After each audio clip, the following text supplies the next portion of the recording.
오늘 우리 계신 하나님 말씀 호세아 6장 1절부터 11절까지 말씀입니다. 우리 함께 합독하도록 하겠습니다. 우리가 가서 여호와께로 돌아가자. 그가 찢으셨지만 우리를 고쳐 주실 것이다. 그가 때리셨지만 우리를 싸매 주실 것이다. 이틀이 지나면 그가 우리를 살리실 것이다. 3일째에 그가 우리를 일으켜 세워서 우리가 그 앞에서 살 수 있을 것이다. 그래서 우리가 여호와를 알자. 여호와를 알기 위해 전심전력하자. 그가 오시는 것은 새벽에 오는 것처럼 분명하다. 그는 마치 빛처럼 마치 땅을 적시는 봄비처럼 우리에게 오실 것이다. 에브라임아 내가 내게 어떻게 할까? 유다야 내가 내게 어떻게 할까? 너의 인해는 아침 구름과 같고 금방 사라지는 새벽 이슬과 같다. 그러므로 내가 예언자들을 시켜 그들을 찢어 쪼개고 내 입에서 나오는 말로 너희를 쳐부셨다.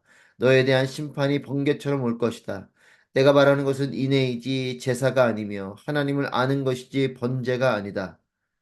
그러나 그들이 아담처럼 언약을 어겼다. 그곳에서 그들이 내게 신실하지 못하게 행동했다. 길르앗은 악을 행하는 사람들의 성읍이어서 비발자국으로 덮여 있다. 약탈자 무리가 매복해 사람을 기다리는 것처럼 제사장들 무리도 그렇다. 그들은 세겜으로 가는 길에서 살인을 하며 수치스러운 죄악을 저지른다. 이스라엘의 집에서 내가 끔찍한 일을 보았다. 그곳에서 에브라임이 음란한 짓을 하고 이스라엘이 더럽혀졌다. 내가 포로된 내 백성을 회복시킬 때 유다에게도 또한 추수할 때를 정해 놓았다. 아멘. 할렐루야, 살아계신 하나님을 찬양합니다. 하나님의 말씀과 은혜가 충만한 여러분 모두의 삶이 되시기를 축복합니다. 호세아서를 우리가 계속 묵상하고 있습니다. 하나님께서 인류를 향해서 강조하는, 즉, 가장 중요하게 말씀하시는 것은 우리와 하나님과의 관계입니다. 그러니까 doing이 아니라 being인 거죠. 우리가 하나님 앞에 어떻게, 무엇을 하고, 또 어떠한 모습으로 어, 하나님께 해드리고 이런 것이 하나님 중요한 것이 아니고 하나님을 어떻게 우리가 인식하고 있고 또 하나님과 어떠한 거리에 어떠한 관계를 맺고 있는가가 하나님에게는 가장 중요한 것입니다. 관계, 이것을 언약의 관계로 하나님은 말씀하십니다. 하나님과 인류는 약속 아래에서 맺어진 관계라는 것이에요. 여러분, 연애를 하는 것과 결혼을 하는 것은 차이가 큽니다. 남녀가 서로 사랑하는 것은 동일할지 몰라도 결혼은 약속으로 서로를 구속하게 되는 관계인 것이죠. 하나님과 우리는 사랑하는 관계이지만 그것을 넘어서 이 언약을 통해서 구속되어진 관계인 것입니다. 그렇기 때문에 우리는 하나님과 약속으로 맺어진 관계예요. 그냥 사랑만 하는 관계를 넘어서 하나님과 약속을 통해서 하나님 앞에 온전히 구속되어진 존재로 살아가는 것, 이것이 우리의 정체성인 것이죠. 또 하나님 역시도 우리를 사랑하시며 또 우리가 맺은 그 언약 때문에 하나님이 신실하게 그 약속을 이루면서 나아가시는 분이십니다. 여러분, 관계가 원활하려면 서로를 이해해야 합니다. 오해가 생기면 관계가 어려워지는 거죠.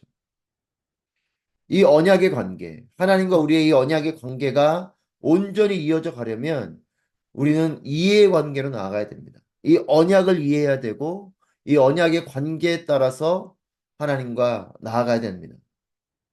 이 언약 관계가 깨어지는 것은 크게 두 가지입니다. 첫 번째는 약속을 어기게 될 때입니다. 두 번째는 상대방을 의심하고 오해할 때 그렇습니다. 온전히 이해해야 되는데 오해할 때 관계가 깨지죠. 심지어는 사랑도 그 상대방의 사랑을 온전히 이해하면 그것이 사랑이 되지만 그래서 오해하면 그 사랑은 받는 내 편에서는 사랑이 아닌 간섭이고 불편함이고 또 때로는 불평이 되기도 하고 그런 것이에요. 사랑하는 여러분, 하나님은 신실하신 분이십니다. 하나님은 실수가 없으신 분이시고 하나님은 흠이 없으신 분이십니다. 약속을 어기는 것은 우리 편에서 하게 되는 일이요. 또한 오해하고 의심하는 것도 우리 편에서 하는 것입니다. 하나님은 약속을 깨시는 분이 아니시고 어기시는 분이 아니시고 하나님 우리를 온전히 이해하시는 분이시고 우리를 끝까지 믿어주시는 분이십니다. 우리가 하나님을 오해하고 우리가 하나님을 떠나고 우리가 하나님과 이 언약의 관계를 깨뜨리는 것이죠. 이 언약의 관계를 깨뜨리는 것은 하나님 편에서가 아니고 우리 편에서 그렇습니다. 그것이 지금 인류의 역사인 것이죠. 여러분, 하나님과 백성의 이 언약의 관계를 하나님은 이 호세아에게는 고멜과의 결혼을 통해서 하나님과 이스라엘 백성들의 이 관계를 보여주시고 또한 호세아에게는 선지자로서 이 하나님과 우리의 관계가 어떠한 관계 가운데 지금 머물고 있는지를 경험을 통해서 말씀해 주고 계십니다. 여러분, 앞에 말씀을 묵상하신 분들은 잘 아시겠지만 고멜이 호세아를 떠난 것이죠. 호세아가 고멜을 떠난 것이 아닙니다. 고멜이 호세아를 떠났습니다. 하나님 우리를 떠나신 것이 아닙니다. 우리가 하나님을 떠난 것이죠. 여러분, 고멜을 통해서 하나님의 마음을 분명히 깨달은 이 호세아는 이렇게 권면하고 선포합니다. 1절 말씀에 우리가 가서 여호와께로 돌아가자. 여호와께로 돌아가자. 떠난 자는 우리죠. 하지만 우리를 향해서 다시 호세아는 권면합니다. 하나님께로 여호와께로 돌아가자는 것이에요. 여러분 돌아오는 일은 떠난 자의 몫입니다. 자신이 떠났을 때 돌아오는 자가 되는 것이죠. 여러분 돌아오려면은 두 가지가 필요합니다. 첫 번째는 떠난 자 입장에서 떠나간 존재, 그 존재가 기다리고 있어야 돌아갈 수 있는 것이에요. 그 존재가 기다리지 않고 그냥 그 존재도 떠나가 버리면 돌아갈 수가 없죠. 돌아간다라는 뜻은 무엇입니까? 나는 비록 떠났지만 내가 떠난 그 대상은 나를 기다리고 있기 때문에 돌아갈 수 있는 것이에요. 두 번째는 그렇게 기다리고 있는 존재가 믿을만 해야 돌아가는 것입니다. 여러분, 돌아가려고 해도 기다리는 존재가 불안하고 또 믿을만 하지 못하면 우리는 또 주저할 것이에요. 여러분, 호세아가 여호와께 돌아가자라고 짧은 선포지만 이렇게 말하는 이 선포 속에는 하나님의 속성이 담겨져 있습니다. 하나님이 우리를 기다리시기 때문에 그래요. 그리고 하나님은 끝까지 신실함으로 우리를 기다리고 계시기 때문에 그렇습니다. 여러분, 하나님이 이와 같은 분이십니다. 하나님은 우리를 기다리시고 하나님은 의심할 필요가 없는 사랑으로 우리를 사랑하고 계십니다. 사랑하는 여러분, 이 하나님의 기다림을 기억하는 우리 모두가 되기를 축복합니다. 이 의심할 필요가 없는 정말 죽기까지 나를 사랑해 주시는 이 하나님의 사랑을 온전히 깨닫고 이 사랑을 바라보며 나아가는 우리 모두가 되기를 바랍니다. 여러분, 하나님을 오해하지 마십시오. 하나님의 사랑을 온전히 이해하십시오. 나를 끝까지 기다리는 사랑의 하나님, 그리고 변함없는 사랑으로 나를 사랑하시는 그 하나님.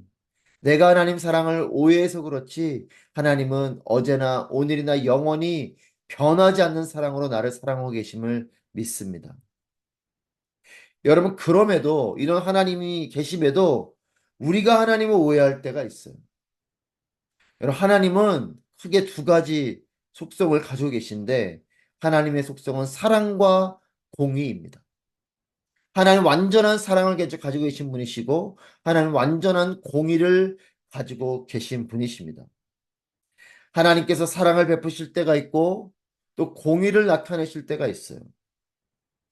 여러분, 하나님께서 사랑을 베푸실 때 우리는 하나님을 향해서 우리 역시도 하나님의 그 사랑을 베푸시는 사랑의 눈을 통해서 하나님의 사랑을 이해해야 되는데 하나님이 사랑을 베푸실 때 우리는 공의의 눈으로 하나님의 사랑을 볼 때가 있습니다. 또 하나님께서 공의를 베푸실 때 우리는 사랑의 기준으로 이 공의를 볼 때가 있는 것이죠. 하나님이 다음 없는 사랑을 베푸실 때 하나님 왜 저런 사람들까지 사랑하십니까? 라고 우리는 공의의 잣대를 가지고 하나님의 사랑을 오해하고 또 하나님께서 이 죄 앞에서 분명한 이 공의를 베푸시며 때로는 매를 때리시기도 하고 심판을 베푸실 때 우리는 어떻게 하나님이 이렇게 우리를 때리실 수 있습니까? 이렇게 사랑의 기준을 가지고 하나님의 공의를 오해하는 이것이 우리가 하나님을 오해하는 모습입니다. 1절 말씀에서 그가 찢으셨지만 우리를 고쳐주실 것이다. 그가 때리셨지만 우리를 싸매주실 것이다. 호세아는 그렇게 말해요. 여러분, 왜 매를 맞습니까? 그건 나의 죄 때문에 그렇습니다. 하나님이 고약해서 우리 매를 때리시는 분이 아니십니다. 매를 때리시는 것은 하나님의 공의예요. 하나님의 공의가 우리를 찢으셨고 하나님의 공의가 우리를 매를 때리시지만 하나님은 우리를 싸매어 주시고 하나님은 우리를 고쳐주시는 분이신 것이죠. 하나님의 공의가 찢으시지만 하나님의 사랑 우리를 고쳐주시고 하나님의 공의가 우리를 때리시지만 하나님의 사랑이 우리를 싸매 주시는 것입니다. 이 하나님의 사랑과 공의를 분명하게 잘 구분할 수 있어야 돼요. 여러분 그래서 결론 같은 말씀이지만 여러분 그래서 이 호세아가 강조하며 말하는 게 무엇입니까? 여호와 하나님을 알라는 것이에요. 하나님의 사랑을 온전히 알아야 되고 하나님의 공의를 온전히 알아야 되는 것입니다. 하나님의 사랑은 사랑으로서 이해해야 되고 하나님의 공의는 공의로서 이해해야 되는 것이죠. 근데 우리는 하나님을 온전히 잘 알지 못합니다. 오해하는 것이죠. 여러분 공의를 베푸실 때 공의의 눈으로 바라보게 되는 우리 모두가 되기를 바랍니다. 이것이 하나님의 사랑이구나 온전히 깨닫는 하나님의 사랑을 베푸실 때 사랑의 기준으로 보게 되시기를 바랍니다. 여러분 이것이 어려우면 쉬운 길이 있어요. 이것이 하나님의 공의인지 사랑인지 나는 잘 모르겠습니다. 이렇게 어려운 마음이 드시면 쉬운 길이 있어요. 하나님을 전적으로 신뢰하십시오. 이것이 공의이든 이것이 사랑이든 내가 다 이해하지 못해도 하나님을 신뢰하는 것이에요. 하나님은 언제나 옳으십니다. 하나님은 선하십니다. 하나님 이렇게 하시는 것은 하나님의 뜻에 따라 이렇게 하시는 것입니다. 내가 다 비록 이해하지 못하고 내가 비록 다 알지 못하지만 하나님은 신실하시고 하나님은 옳으시고 하나님은 언제나 우리에게 선하십니다. 이것을 믿음으로 고백하고 하나님을 바라보는 것이에요. 하나님은 선하시다고 믿고 하나님 곁에 머무는 것입니다. 하나님을 의심하고 하나님을 떠나가는 이런 것이 아니고 하나님을 전적으로 믿고 그 곁에 머무는 것이죠. 하나님은 사랑하는 자들을 향해서 공의를 베푸시는 분이십니다. 하나님의 공의는 사랑하시기 때문에 베풀어지는 것이에요. 하나님께서 이 사랑을 거두시면 공의도 거두십니다. 여러분 하나님 포기하시면 하나님 매도 때리시지 않습니다. 여러분 하나님이 내 삶 가운데 매를 때리십니까? 내 삶을 가로막으십니까? 나를 사랑하시기 때문에 그래요. 이스라엘 백성들을 사랑하기 때문에 하나님은 심판을 하시는 것입니다. 그들이 돌아오기를 바라시기 때문에 그래요. 여러분 하나님의 사랑은 진노 중에라도 긍휼을 베풀어 주시는 하나님의 사랑인 것입니다. 이것을 의지하는 자의 고백이 진노 중에라도 긍휼을 베풀어 주십시오. 이 기도를 하게 되는 것이에요. 하나님의 공의가 지금 발휘되고 있지만 하나님의 사랑을 우리에게 베풀어 주십시오. 여러분, 이 믿음을 가진 사람, 이런 사람들이 되길 바랍니다. 하나님 어떤 분이신가? 심판이 있는 그 가운데에도 하나님은 속히 그 사랑과 회복을 이루시는 분이신 줄 믿습니다. 여러분 그래서 2절 말씀에서 이틀이 지나면 우리를 살리실 것이요 3일째 그가 우리를 일으켜 세워 주실 것이다. 그렇게 하나님께서 찢으시지만 하나님이 때리시지만 하나님은 그렇게 속히 사랑으로 우리를 회복시켜 주시는 분이시다. 이 고백을 하고 있습니다. 여러분 이것이 하나님의 공의와 사랑을 아는 자의 고백인 거죠. 여러분 그래서 호세아의 권면은 3절 말씀에 그래서 우리가 여호와를 알자. 여호와를 알기 위해 전심전력하자. 여러분 우리가 여호와를 알자. 여호와를 알되 힘써 알자. 이 고백을 하고 이 권면을 합니다. 하나님의 사랑을 알기 때문에 그래요. 하나님의 매를 때리시는 공의로우신 하나님이시지만 하나님의 매는 사랑의 매요. 그리고 하나님은 매를 때리시지만 속히 그 사랑을 또 베풀어 주시는 분이시다. 그렇기 때문에 여호와 하나님을 알라. 힘써서 여호와 하나님을 알라. 여러분 힘써 알아야 되는 것은 우리가 그런 존재이기 때문에 그래요. 우리가 살아가는 시대가 그런 시대이기 때문에 그렇습니다. 죄악으로 관영한 시대 속에서는 하나님을 힘써 알지 않으면 하나님을 알기 어렵습니다. 끊임없는 유혹이 있고 끊임없이 우리의 가치관을 무너뜨리는 것을 통해서 하나님을 오해하게 하고 하나님을 자꾸만 잊어버리게 하고 하나님을 떠나게 합니다. 그렇기 때문에 하나님을 힘써 하셔야 돼요. 말씀을 읽는 일, 기도하는 일, 여러분, 그 가운데 우리의 의지가 필요합니다. 힘써서 읽으셔야 되고, 힘써서 기도해야 되는 것입니다. 물론 가장 궁극적으로 좋은 상태는 말씀이 읽혀지는 것이고, 기도가 되어지는 것이겠지만, 이런 거룩한 의지를 가지고 나아가지 않으면, 여러분, 기도가 되어지고, 말씀이 읽혀지지 않아요. 여호와 하나님을 알자, 힘써 알자. 여러분, 하나님을 제대로 온전히 알게 되는 우리 모두가 되기를 축복합니다. 그분의 사랑과 공의를 온전히 경험한 자는, 그리고 이를 잊지 않고 믿는 자는 하나님께로 돌아가게 되는 것이죠. 하나님을 아는 자는 죄악 가운데서도 하나님을 기억하는 것입니다. 그래, 하나님께서 나를 이렇게 찌셨지만, 내가 하나님께 죄악을 범함으로 지금 이런 상태 가운데 있지만 하나님께로 돌아가자. 여러 탕자와 같이, 그래, 내가 아버지의 집으로 돌아가자. 그 사랑을 경험한 자가 할 수 있는 고백인 것이죠. 하나님의 사랑을 경험하십시오. 하나님 말씀 온전히 깨달아 아십시오. 그러면 우리는 죄악 가운데서도 하나님을 기억하게 될 것이고 하나님께 돌아오게 될 것입니다. 하나님을 오해하는 사람은 머뭇거릴지 몰라도 하나님을 온전히 아는 사람은 하나님께 오게 될 것이에요. 내가 비록 그렇게 죄악 가운데 있을지라도 하나님 나를 살려주십시오. 하나님 나를 용서해 주십시오. 나오게 되는 것이죠. 하나님께로 돌아오게 되고 하나님을 끝까지 믿고 기다리고 하나님 곁에 머물게 되는 것입니다. 사랑하는 여러분, 하나님을 알고자 하는 자들을 향해서 하나님은 당신의 마음을 알려주십니다. 6절 말씀에 내가 바라는 것은 인애이지 제사가 아니며 하나님을 아는 것이지 번제가 아니다. 여러분, 제사를 열심히 드려도 우리의 중심이 있어야 되는 것이죠. 여호와 하나님은 중심을 보시는 분이세요. 여러분, 아무리 그렇게 번제를 할 때에 맞춰서 상황에 맞춰 드려도 하나님을 아는 마음이 없으면, 즉 중심 가운데 그런 것이 없으면 의미가 없는 것이에요. 하나님 원하시는 것은 무엇입니까? 우리의 종교적인 모습, 종교적인 예배, 종교적인 기도, 종교적인 말씀, 종교적인 삶을 하나님께 원하시는 것이 아니고 우리의 마음이에요. 특별히 이것을 하나님의 인애라고 표현하고 있습니다. 여러분, 인애는 헤세드, 원어로 헤세드를 쓰는데, 여러분, 이것은 첫째는 하나님께서 우리를 향해 주시는 사랑이에요. 하나님의 변함없는, 끊임없이 함께 하시는 그 사랑이 헤세드이고, 또 우리에게 원하는 하나님 마음이 하나님을 향해서도 또 이웃을 향해서도 너희도 이런 변함없는 사랑으로 나아가라. 여러분, 하나님 우리에게 원하시는 것은 하나님을 변함없는 사랑으로 사랑하는 것뿐만 아니라 이웃을 향해서도 그런 변함없는 사랑과 공의와 자비와 은혜를 베풀라는 것이에요.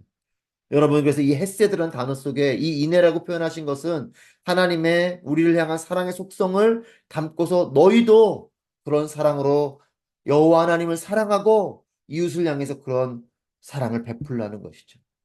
여러분, 진정으로 하나님을 사랑하는 자는 세상 가운데서도 그런 사랑을 펼치게 되는 것입니다.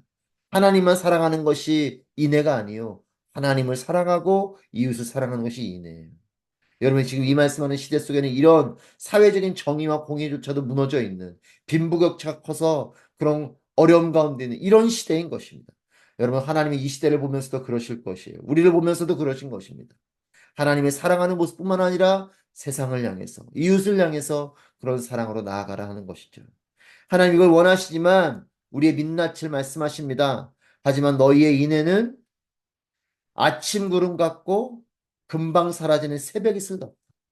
여러분, 요즘 이제 환절기여서 가끔 아침에 안개가 많이 끼지 않습니까? 아부다비에도. 하지만 시간이 지나서 해가 쨍쨍해지면 인해 사라져 버리죠. 여러분, 그것이 우리의 인해라고 하나님 표현하세요. 여러분, 이것이 우리의 모습입니다. 사실 우리는 이 인애를 그렇게 온전히 발휘할 수 없는 자들이에요. 그렇기 때문에 끊임없이 하나님의 은혜를 입고 은혜에 감격하는 마음으로 우리도 감사의 마음과 이 빚진 자의 마음으로 나아갈 때 이 인애를 온전히 발휘하게 되는 거죠. 신앙은 우리의 연약함을 발견하고 깨닫고 인정하고 또 하나님을 의지하는 것이 신앙입니다. 내가 이 정도 사랑할 수 있지, 이건 교만함이에요. 여러분, 우리에게는 그런 사랑의 능력이 없습니다. 하나님이 이 말씀하시는 건 그렇기 때문에 하나님을 알고 하나님의 인애를 온전히 알고 너희가 받은 은혜를 기억하고 그 은혜의 마음에 감사하고 감격하며 그 감사와 감격을 가지고 하나님을 향해서 세상을 향해서 살아가라는 것입니다. 여러분, 공로를 따라가는 사람은 신앙이 약해집니다. 여러분, 공로를 따라가지 마십시오. 은혜로 시작한 신앙 끝까지 은혜로 살아가십시오. 은혜로 시작했는데 우리는 어느 순간 되면 내가 그래도 이만큼 신앙생활 했으니까, 내가 그래도 이만큼 하나님 앞에 헌신했으니까 공로가 가득 차올라요. 그래, 나만큼 이렇게 신앙생활 하는 사람이 있나? 저 사람은 왜 저렇게 신앙생활 하나? 우리는 그렇게 어느 순간 내 공로로 살아갑니다. 공로가 강해지면 신앙이 약해져요. 은혜로 살아가는 사람이 진짜 신앙인이 되는 것입니다. 날마다 받은 은혜를 기억하십시오. 우리를 통해서 역사해 주 하나님을 바라보십시오. 하나님께서 원하시는 인애와 하나님을 알아가면 늘 실수가 있고 연약함이 있을 수 있는 존재인 것이 나인 것 아는 것. 이것이 지혜입니다. 하나님께로 돌아가고 하나님을 의지하고 하나님 곁에 머무는 삶, 이것이 가장 지혜롭고 가장 능력 있는 삶입니다.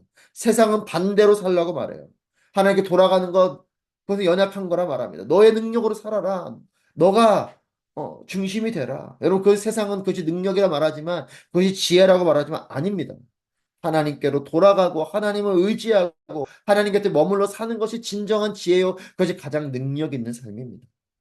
여러분, 나를 끝까지 사랑하시고 기다리시고 포기하지 않으시는 하나님을 알아가는 우리의 삶이 되게 축복하고 그런 삶을 통해서 우리는 평생 하나님과 동행하며 진정한 능력의 삶을, 진정한 지혜의 삶을, 진정한 평안과 행복의 삶을 살게 될 것을 믿습니다. 하나님을 힘써 하십시오. 그리고 하나님 곁에 머무십시오. 그리고 하나님을 온전히 누리십시오.